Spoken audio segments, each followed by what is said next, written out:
नवरात्रि माँ आदिशक्ति के 9 रूपों की पूजा होती है। माँ का पहला रूप शैलपुत्री है। नवरात्रि का पहला दिन माँ शैलपुत्री को अर्पित है।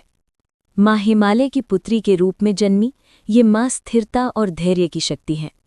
इस दिन माँ को घी चढ़ाना चाहिए, इससे सेहत और सुख मिलता है।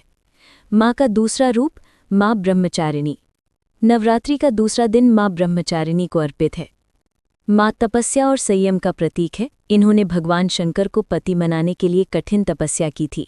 इस दिन माँ को चीनी का भोग लगाना चाहिए, इससे बरकत और सुख शांति आती है।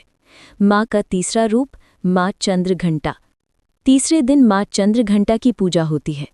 घंटी जैसी शक्ति से ये माँ असुरों का विनाश करती हैं। इस दिन माँ को खीर का भोग लगाना चाहिए, इससे भय और रोग दूर होते हैं। माँ का चौथा रूप माँ कुष्मांडा। चौथा दिन माँ कुष्मांडा का है, जो सृष्टि की रचयिता हैं। माँ की हंसी से ही ब्रह्मांड का जन्म हुआ।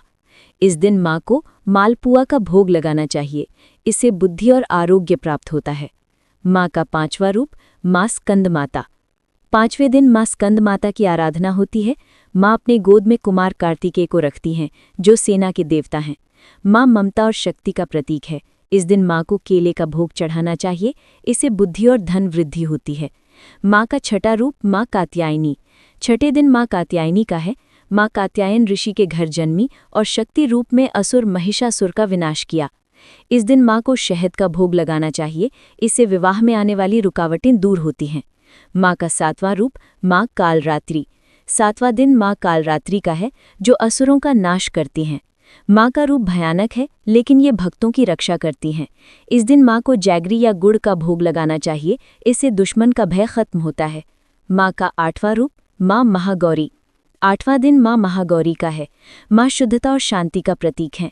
इनका रूप दूध जैसा श्वेत है।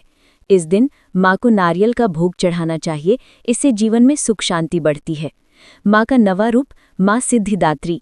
नववें दिन माँ सिद्धिदात्री की आराधना होती है। माँ सभी सिद्धियाँ और आशीर्वाद देने वाली हैं।